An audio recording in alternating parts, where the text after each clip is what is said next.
आपको क्या लगता है आला हजरत का नाम, उनके मसलक का नाम रोटी सेकने के लिए लिया जाता है? मेरे अजीजों, आला हजरत का नाम, मसलक आला हजरत का नाम इसलिए लिया जाता है, डाल दी कल्ब में अजमत मुस्तफा सैयदी आला हजरत पे नारे तकबीर, नारे रिसालत, इश्क मोहब्बत, इश्क मोहब्बत, इश्क मोहब्बत, इश्क मोहब्बत, उर्से सरकार शाह मीरा। मुझे मेरे मुर्शिद गिरामी हुजूर ताजुश शरिया रहमतुल्लाह ताला अलैह एक बात कह करके मिस्र भेजे थे। जाने के वक्त कहा था नाम की कोशिश मत करना, हुजूर का काम करना।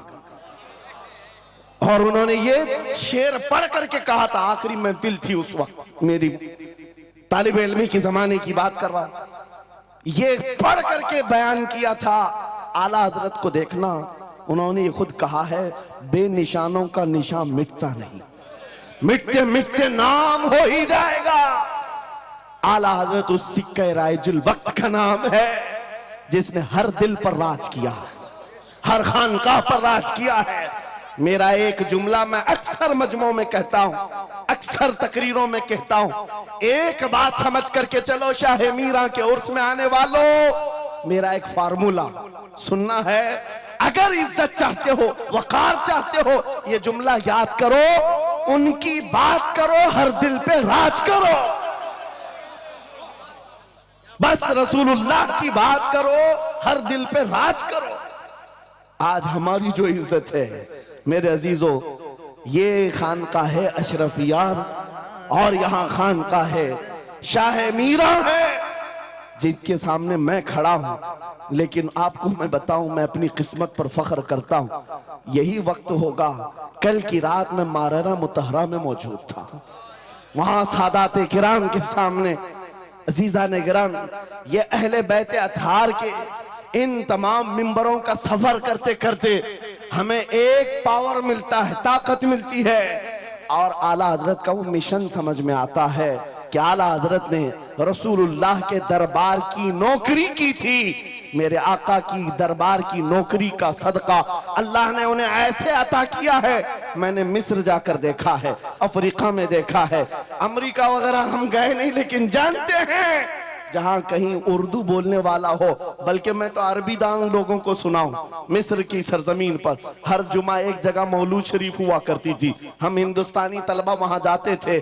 मिस्र के रहने वाले उस्ताद हैं, जब महफिल मीलाद खत्म होती कहते हैं हिंदुस्तानी तलबा को, खड़े हो जाओ, वो पढ़ो मुस्तफा जाने रहमत पे लाखों सलाम, वो पढ़ो। हम पढ़ते थे मगन होकर। एक बार मैंने उनसे पूछा था कि हुजूर आपको समझ में आता है ये सलाम? ये तो उर्दू में लिखा हुआ है, उर्दू बोलने वाले ही पूरा नहीं समझ पाते, आप समझते हैं? कहते हैं समझने की जरूरत नहीं, इश्क की बोली हर जमाने में हर जगह एक ही होती है।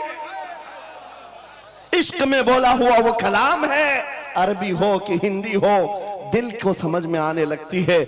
मैं ये बात कहने जा रहा हूं मेरे अजीजों, उस रस्सी को मजबूती से पकड़ो, इख्तिलाफात नजर नहीं आएंगे, बात खत्म हो जाएगी। आज से 2 साल कबल एक कुत्ता यहां पर हिंदुस्तान में भौंकता था, खिंजीर का बच्चा जब नबी पाक की शान में भौंकता था, इस फकीर ने उसे ललकारा था। मेरा नाम, मेरी इमेज लोगों के सामने है, मैं वाकया तफसील से नहीं बता रहा हूं, मैं अपनी बात आपके सामने ये रखना चाहता हूं।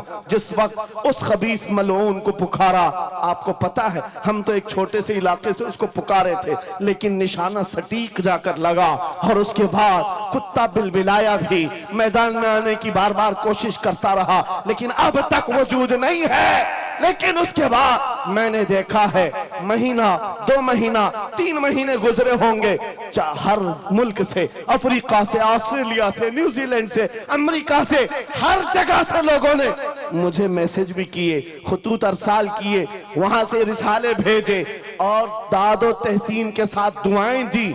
लेकिन साथ एक बात मैं बता रहा हूं, उन जमातों के बड़े बड़े लोग जिनसे हमारा कोई रिश्ता ही नहीं है, उनके बड़े बड़े अमीरों ने भी लेटर पैड में लिख करके दिया, कहा मौलाना आप बरेलवी हैं, आपसे हमारा इख्तिलाफ है, लेकिन जिस नबी पाक की शान के लिए आप खड़े हैं, हम सब छोड़कर आपके साथ खड़े होने को तैयार हैं। हम आपके सामने आज ये बात कह रहे हैं, ऐ सुन्नियो, हम तो दूसरों को बुला भी नहीं रहे, हम तो तुम्हारे इत्तेहाद की बात कर रहे हैं। लेकिन इत्तेहाद का नुक्ता एक है, जब तक तुम एक एक छोटे खूंटे को पकड़े रहोगे, हर कोई तुम्हारे साथ उलझता रहेगा। उस अजीम दरख्त को पकड़ लो जिसकी जड़ें तहतुस्सरा में है, जिसकी शाखें औजे सुरैया पर है, और वो मोहम्मदुर रसूलुल्लाह की जात। उस नाम को मजबूती से पकड़ो, जिसको इकबाल ने क्या बेहतरीन अंदाज में बताया, आबरूए मां जनाम मुस्तफास्त, हम सबकी इज्जत आबरू मुस्तफा के नाम से। अगर ये बात पर इत्तिफाक हो जाए, सारी चीजें भूल जाओगे, सारी चीजें भूल जाओगे। मेरे अजीजों, आज मुझे इस बात पर कोई भी आपत्ति नहीं, जरा बराबर भी झिझक नहीं। हो सकता है कुछ लोगों को ऐसा लग रहा हो कि डरे सहमे स्टेज पर आए होंगे, यहां पर बड़े बड़े खानकाह अशरफिया के सादात मौजूद हैं, उनसे हम ये बात खुल करके कहते हैं। मेरे अजीजों, हम डरे सहमे स्टेजों पर जाने वालों में से नहीं हैं। जहां जा रहे हैं खुल करके जाते हैं, और ये बात देख करके जाते हैं, जहां मेरे नबी की अजमत बोली जाएगी वहां हम अपनी गर्दनें झुका कर जाएंगे। यहां पर मिशन आला हजरत को तरवीज दिया जा रहा है। आला हजरत का वही तो मिशन था। क्या मिशन था आला हजरत का, जो आपने अपनी जिंदगी भर दिया है? अपने दिल का है उन्हीं से आराम, सौंप है उन्हीं को सब काम, लौ लगी है कि उस दर के गुलाम चारे दर्द रजा करते हैं। आला हजरत फाजिल बरेलवी का वो मिशन यहां से दिया जा रहा है। मैं यहां से एक मजबूत मैसेज देना चाहता हूं, हमारे सारे सिलसिले ये हमारी अजमत के लिए, हमारी जीनत के लिए, लेकिन सारे सिलसिलों की इंतहा मदीना तैयबा है। सारे सिलसिलों की इंतहा मदीना तैयबा है। तुम्हारा पीर जितना भी बड़ा हो, देखने में बहुत बड़ा भी दिखता हो, लंबा चौड़ा जुब्बा पहनता हो, बड़ा अमामा भी पहनता हो, सब कुछ हो, लेकिन अगर नबी का वफादार नहीं तो वो कुत्ते से जलील है। पीर नहीं है, कुत्ते से जलील है। और अगर तुम्हारा पीर पैबंद लगे, कपड़े उलझे भाल में है, लेकिन उसके सामने बैठो तो नबी की याद आने लगे, ये सिलसिला हक्का की अलामत है। हुजूर पाक सल्लल्लाहु ताला अलैहि वसल्लम हमारा महवर है, मेयार है। तुम जहां कहीं जाकर के आओ, घूम करके आओ, इस बात पर तुम्हें आज जमा होना चाहिए, इस बात पर जमा होना चाहिए। हुजूर पाक सल्लल्लाहु अलैहि वसल्लम की अज़मत बोलो, हर दिल पर राज करो। आज सदियां बीत गई, एक कलाम सबको याद है। अभी मैं आपको बताऊं, 2 साल पहले किस कुत्ते ने क्या भौंका हुजूर की शान में, लोग भूल गए। हो सकता है, और भूलना भी चाहिए, याद रखने की चीज ही नहीं। आपको तो थोड़ा बहुत याद होगा, दिल्ली से भौंकता था, कोई लखनऊ से भौंकता था, नबी की शान में गुस्ताखी करता था। ये तो तुम्हारे जमाने की बात कह रहा हूं, 2 साल में भूल गए, लेकिन 1400 साल पहले आशिक़ रसूल ने कहा था, वह अहसनु मिन कलम तरक़त्तु आइनी व अजमलु मिन कलम तलिदिन निसाउ खुलिक़्त मुबर्रअम मिन कुल्लि आइबिन कअन्नका क़द खुलिक़्त कमा तशाउ। हस्सान बिन साबित रसूलुल्लाह के सहाबी हैं, हुजूर को देखकर कहा था, आपसे ज्यादा हसीन मेरी आंखों ने देखा नहीं, आपसे ज्यादा खूबसूरत किसी माँ ने जना नहीं। ये कलाम आज भी गूंजता है, हर एक को पता है। पता ये चला, नबी की अजमत बोलने वाला हमेशा जिंदा रहता है, और भौंकने वाला मौसम के कीड़ों की तरह गायब होता है, खत्म हो जाता है। इसलिए कौन सी जिंदगी चाहिए, देख लो। आपके सामने मिसालें हैं, इसलिए मैं जिक्र करता हूं, वरना मैं अपने ये मुकद्दस स्टेज गलीज लोगों के जिक्र से नापाक भी नहीं करना चाहता, किसी के नाम लेकर के, वरना डर की बात नहीं, डर से नहीं।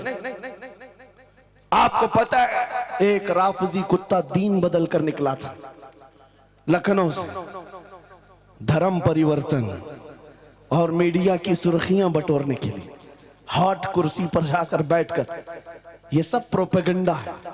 उनको ये लगता था कि खलबली मच जाएगी 30 करोड़ मुसलमानों। अरे एक बड़ा आदमी दीन छोड़कर चला गया, मुसलमानों से हट करके दूसरे धर्म में चला गया, नाम भी बदल लिया, धर्म भी बदल लिया, सब छूट गया और गया 6 महीने तक धोतियों के नीचे उनका फुजला चाटता रहा। और उसके बाद पता चला कि पुजारियों ने किक मारकर निकाल दिया, खत्म हो गया। 6 महीने के बाद आकर एक गुफे में बैठकर वीडियो बनाने लगा, मुख्यमंत्री जी, प्रधानमंत्री जी, मेरे जान को बचा लो। 6 महीने में ही तुम्हारा ये हशर हो गया। धोबी का कुत्ता, ना घर का ना घाट का।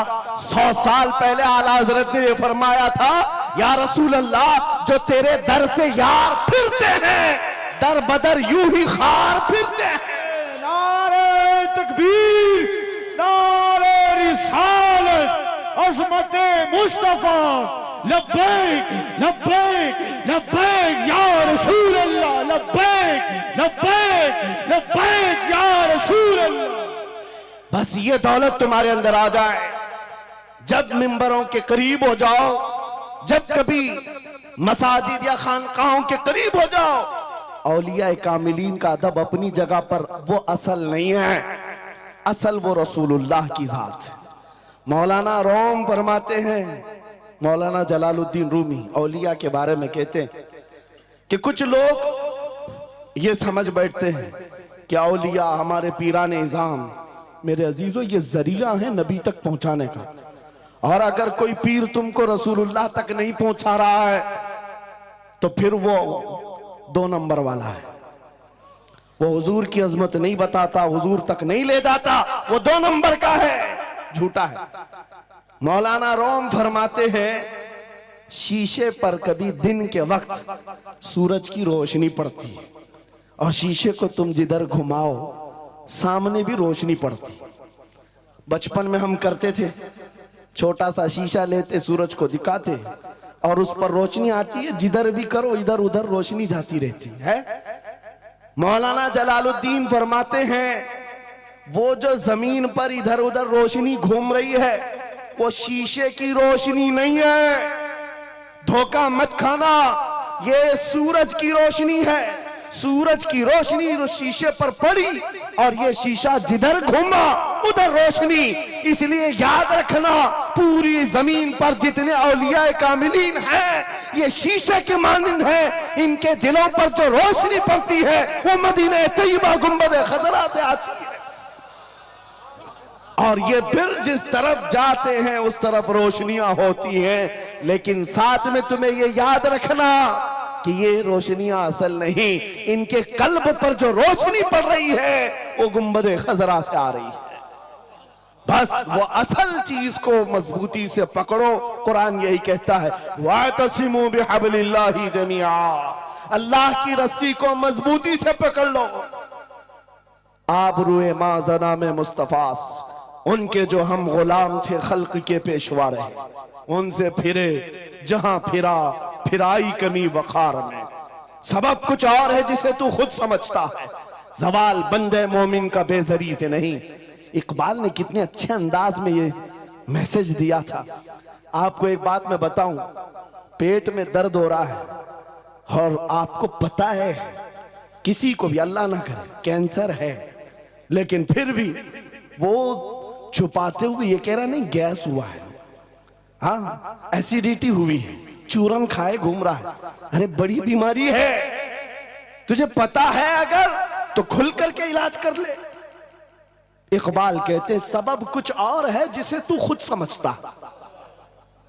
तुमको मालूम है हमारे जवाल का सबब क्या है, तुमको सबको मालूम है, बोलते क्यों नहीं? फिर रोते हो सियासत नहीं है, क़ियादत नहीं है, जमात नहीं है, एजुकेशन नहीं है, ये सब तो गाते रहते हो, ये सब चीजें नहीं है। असल सबब कुछ और है जिसे तू खुद समझता है। बहुत बारीक बात पर इकबाल ने निशाना रखा। जवाल बंदे मोमिन का बेजरी से नहीं। फिर इकबाल से ही हमने पूछा, फिर वो है क्या सबब? क्या है वो सबब? इकबाल ने कहा उनके जो हम गुलाम थे, खल्क के पेशवा रहे। वाह। यही है जिससे तू दूर हुआ और फिर आज जलील हुआ। सबब कुछ और है जिसे तू खुद समझता है। आ जाओ नौजवानों, उस सबब को हम हल करते हैं। 10 साल के करीब यूरोप की गलियां छान मारते हुए इकबाल वापस अपने वतन आया। वहां के यूरोपियन को देखा, उनके साइंस, उनके रियाजी, उनके फिजिक्स, उनके ज्योग्राफी, सब चीजों को देखा और कहता है मैं तो ढूंढ रहा था मेरी कौम की इज्जत कहां है, मेरी कौम की बुलंदी कहां है। 10 साल के बाद जब वापस आया, लोगों ने पूछा क्या मिला अपनी कौम की इज्जत का राज? इकबाल ने कहा मैं बहुत गौर से देखता रहा और फिर इस नतीजे पर पहुंचा, मेरी कौम के उरूज और इर्तिका बुलंदी का एक ही राज है कि मोहम्मद से वफा तूने, तो हम तेरे हैं। ये जहां चीज है क्या लौहो कलम तेरे। ये उस वक्त इकबाल ने कहा था। और फिर मेरे अजीजों, इस बात को आज मैं दोहरा रहा हूं। एक बात अभी भी मैं नाउम्मीद नहीं हूं, सुन्नियों की ये कसरत। और जब आप तुम्हारे जोशो जज्बे, ये नात खानी जो है ये कोई हमारे यहाँ एक फॉर्मेलिटी नहीं है। इन नातों से तुम्हारे दिलों को इतना गर्म किया जाता है, आपको खुद अंदाजा नहीं होता। सुभान अल्लाह। आपको अंदाजा नहीं है। हुजूर की याद में तड़पना, दिल का धड़कना सिखाया जाता है। और इन मजमों के रंग को देख करके मैं नाउम्मीद नहीं हूं। अभी इसमें रमक बाकी है, रमक बाकी है। अभी मैं कहता हूं अशहदु अन्ना मुहम्मद रसूलुल्लाह सल्लल्लाहु अलैहि वसल्लम। इधर बैठे हुए भी, सामने वाले भी अंगूठा चूम रहे। मैंने नाम मेरे मुस्तफा का लिया, लेकिन कहा क्या मैंने आपको कि आप भी चूमो? किसने कहा आपको कि अंगूठों का बोसा लेकर आंखों से लगाओ? किसी ने कहा? अरे मैंने कहा भी नहीं, ना तमहीद बांधा। इधर नाम लिया, बेइख्तियार अंगूठे उठ गए। वाह। बेइख्तियार लबों को चूम लिया तुमने, लबों से अंगूठों को चूम कर आंखों से लगाया। यह इस बात की अलामत है गुनहगार हो गए, गद्दार नहीं है। नारे तकबीर, नारे रिसालत, नारे हैदरी, उर्से सरकार शाहे मीरा, मुहाफिजे हम से रिसालत। मरे हुए लोगों से क्या खिताब किया जाए? जिंदगी बाकी है, इसीलिए तो घूम घूम कर आपसे खिताब कर रहे हैं। और इस उम्मीद के साथ कि इकबाल ने यह भी कहा था कि निकल कर सहरा से जिसने उलट दिया था तख्ते रोमा को, सुना है कुदसियों से मैंने कि वो शेर फिर होशियार होगा। इकबाल की बात सुनो, कह रहा है पहले जमाने में सहरा से निकले थे सहाबा, पैरों में चप्पल नहीं थे, पैबंद लगे कपड़े, तलवारें टूटी हुई, लेकिन जब निकले थे तो रोमन एम्पायर को भी धूल चटा दिया था, पर्शियन एम्पायर को भी परखचे उड़ा दिए थे। 2 सुपर पावर ताकतों को नाकों तले छने छबवा दिए। ये तारीख में मौजूद है, मिटाने से नहीं मिटेगा। इकबाल ये कहता है ये जो हालात हुए थे, ये देखकर मुझे अंदाजा है वो दिन आएगा मोहम्मद अरबी का शेर फिर होशियार होगा। हम वो होशियार करना चाहते हैं। ये नहीं कि मैं कहता कि हम हैं, ये हैं, वो हैं। खुदा किसी भी दिन, किसी भी जमात में, किसी भी इलाके में एक दिन सलाहुद्दीन को जरूर पैदा करेगा और फिर वो आएगा, इनकलाब लाएगा। हम नाउम्मीद नहीं है खुदा की रहमत से, बार बार आपको जगा रहे हैं। और जब तक ये दौलत मोहब्बत मुस्तफा मौजूद है, मेरा ये यकीन है कि हमें हजारों ताकतें मिलकर के मिटा नहीं सकेंगी, नहीं मिटा सकेंगे। ये दौलत लासवाल तुम्हारे पास मौजूद है। आप नहीं देखते आज हालात बड़े खराब हैं। डॉक्टर साहब हमारे मेहमान हैं, लेकिन आपको पता है यहां के हालात इनके ही पड़ोसी, बल्कि इनकी बिरादरी के लोग जो नात खां हैं, मशहूर नात खां हैं, हमसे पूछ रहे थे कि मौलाना आप जो है कुफार और मुशरिकीन के नरगे में हैं, और वहां पर आप इस तरह से बोलते हैं, कैसे बोलते हैं? मैंने उस वक्त बगदाद मुकद्दसा में उनसे अर्ज किया था, क्यों दबे जिस पे हिमायत का हो पंजा तेरा,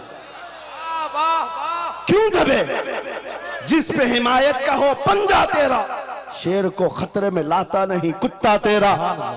हाँ, हम तादाद में कम हैं, हम तादाद में कम हैं और बड़े हालात के मारे हुए हैं, लेकिन हमें अपनी तारीख याद है। बदर में भी तादाद कम थी, उहद में भी तादाद कम थी, और सबसे बड़ी तादाद तो करबला में कम थी, लेकिन फतह का झंडा आज भी करबला वालों का ही लहरा रहा है। सुभान अल्लाह। तादाद माने नहीं रखती, कभी मत जाना इन सब मामलात पर। आज जो ढकोसले पैदा किए जाते, तुम्हें मुर्दा किया जा रहा है। कुछ मत बोलो, हालात बड़े खराब हैं। इनसे पूछो तुम्हारे बाप दादा के जमाने में हालात अच्छे थे, वो भी कहेंगे हालात उस वक्त भी खराब थे, उस वक्त भी खराब थे। हरे सुबह अजल की बात कर रहा हूं, इस्लाम का सूरज तुलू हुआ कि मक्का के हालात खराब ही थे, मदीने हुजूर हिजरत करके गए, हालात खराब ही थे। मैं आपको बताऊं, मेरी फिक्र करने वाले उलमा बड़े बड़े सादा बहुत दुआ करते हैं, लेकिन साथ में ये भी कहते हैं थोड़ा सा एहतियात से। क्या आपका होना यहां कौम के लिए जरूरी, इफादा इस्तिफादा लोगों का चलता रहेगा, फायदा होता रहे। मैं एक बात कहता हूं, मैं तो बहुत छोटा सा, बल्कि मैं कोई घास के लायक भी नहीं। इमाम हुसैन का होना कितना जरूरी था। सहाबा कराम के जमाने में अहले बैत का वो सबसे बड़ा चेहरा इमाम हुसैन का होना जरूरी था कि नहीं था? उस वक्त भी ये कहा था सहाबा ने, मक्का से जब करबला जा रहा था ये काफिला, हाथ जोड़कर कहा था मौला हुसैन मत जाए, आप रसूलुल्लाह की निशानी है, आप मत जाए, आपसे खल्के खुदा को फायदा होगा। मेरे अजीजों, मैं ये बात आज कहता हूं, हमारी कोई वकात नहीं, हमारी कोई हैसियत नहीं जो ये समझता है अपनी कुटिया बचाने के लिए कि हमारे होने के बाद बहुतों का फायदा होगा। अरे इमाम हुसैन के होने से कितना फायदा होता, मगर उस हुसैन आजम ने ये नहीं देखा, बल्कि निकल करके उस मैदान में निहत्ते बच्चों के साथ चले आए थे और गर्दन भी कटा दी। ये समरा आज तक देखने को मिलता है। इस्लाम जिंदा होता है हर करबला के बाद। सुभान अल्लाह। इमाम हुसैन ने अजीम उस रुखसत पर नहीं अमल किया था, अजीमत का रास्ता इख्तियार किया, चले आए। उस वक्त भी सहाबा ने उनसे कहा था आपका होना बहुत जरूरी है, लेकिन इमाम हुसैन की नजर में यह बात थी रह लेंगे चंद साल, लेकिन लोगों के दिलों में जो नर्वसपन होगा, शरीयत की धज्जियां उड़ती हुई देख करके बड़े बड़े लोग खामोश हैं, तो आइंदा आने वाली नस्लें भी इसी तरह कंप्रोमाइज करती हुई चली जाएंगी। मेरे अजीजों, मैं आज खुल करके बताता हूं, मेरी पुष्ट पनाही करने के लिए बड़े बड़े उलमा मौजूद है, एक भी हुकूमत का कुत्ता नहीं है और ना ही जरूरत है। जब कभी पहली मर्तबा मैं तन्हा खड़ा था मुंबई की सरजमीन पर, हुजूर मोइनुल मशाइख मेरे साथ, उस वक्त भी साथ थे, आज तक है। और ये भी बात बताऊं, आपका मैं मुफ्ती होऊंगा लेकिन इनका बाबू, ये हमेशा एक ही बात। ये सारी चीजें मेरे साथ हैं, लेकिन फिर भी मैं खुल करके आपके साथ ये कहता हूं, बच्चे मेरे भी, बीवी, खानदान मेरा भी है, लेकिन एक चीज सताती है आज कि अगर आज आप सबकी बातें सुन करके हम भी कहें थोड़ा जी लेंगे, हम भी 10 साल 12 साल 14 साल जो जिंदगी मिल जाए जी लेंगे, क्योंकि इनको ना बोलेंगे तो छोड़ देंगे, आसानी से रहने देंगे। लेकिन एक नुकसान हम देख रहे हैं, कल को आने वाली नस्लें पूछेंगी, कल को आने वाली नस्लें पूछेंगी, जब नबी की शान में कुत्ते भौंकते थे, हमारे बाप दादा रोटियां सेका करते थे, उनके दिलों में कौन सा ईमान होगा, उनके दिलों में कैसी बुज़दिली आ जाएगी। लेकिन मेरे अजीजों, ज्यादा से ज्यादा क्या होगा, मौत तो सबकी लिखी हुई है, मेरी भी है, आपकी भी है। किसी दिन बिस्तर पर पांव रगड़ कर मर जाएंगे, लेकिन हम ये सोचते हैं जब मरना मुकद्दर है ही, यूं भी तो किसी दिन दुनिया से जाना है, नबी पाक का नाम बुलंद करके जाएंगे, नस्लें इस बात के लिए सीना चौड़ा करके कहेंगी, नहीं सारे अगर कुत्ते भौंक रहे थे, मेरा बाप मेरा दादा नबी की शान में अज़मत रिसालत के दिफा के लिए तन्हा खड़ा था या उलमा में से कोई खड़ा था, उनके फख्र के लिए इतनी बात काफी है और उनके ईमान के हिफाजत के लिए इतनी बात काफी है।